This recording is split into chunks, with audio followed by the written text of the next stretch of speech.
Hello guys, gawa tayo ngayon ng ginataan na kinilaw. Ito yung mga ingredients. Hiniwa-hiwa ko na para hindi mahirapan paghalo mamaya. Ito yung isdang ano. Blue marlin. Mura lang, 480 ang kilo.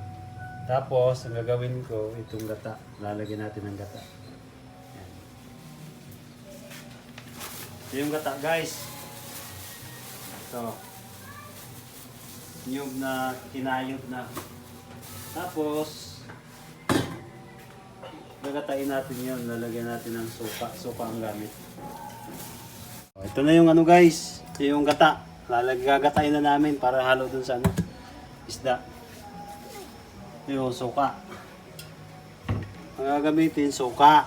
Suka, mag-combine yan sila dalawa. Ganito yung style sa amin pag magata ng isda na kinilaw.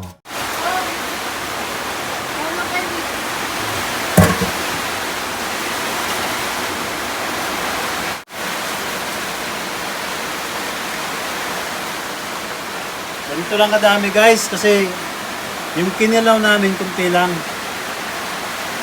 Tapos yung isda, lalagyan ng suka. Ayan. Ayan. Tapos,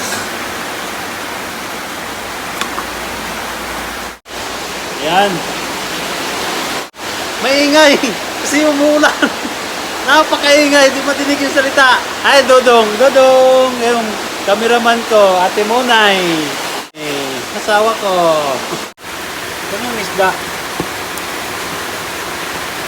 Pipigaan siya sa suka.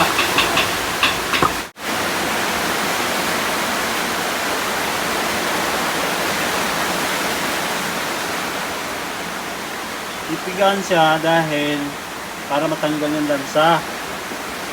Yun yung purpose nun. Bakit pipigaan yung isda? Para matanggal lansa.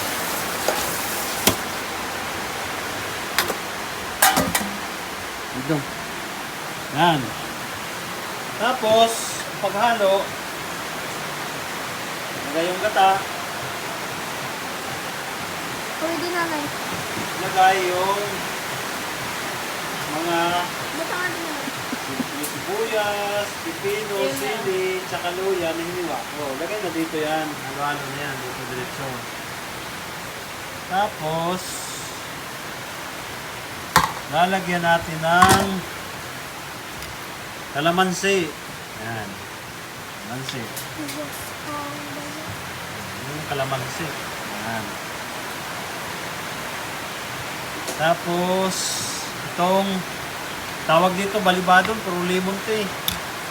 Lemon, green. Hindi pa ito hinog.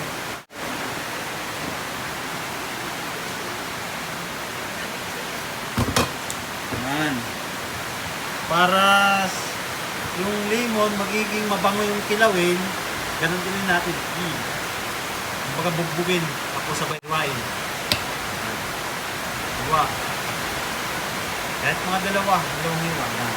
Tapos, ilagay niya siya dyan para mabango yung kinilaw ni Dodong. Ito. Simple, lagyan ng asin. Asin. Saka, suka ulit.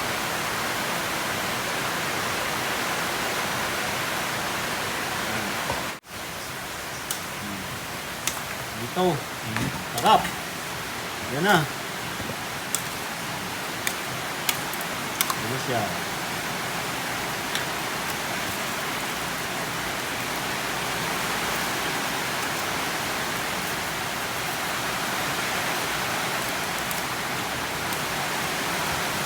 Yan na. Yan na guys. Ito yung kilawin sa amin. Kilawing Bisaya. Yan, tawag dyan. Kilawing Bisaya. Gata. Tapos na.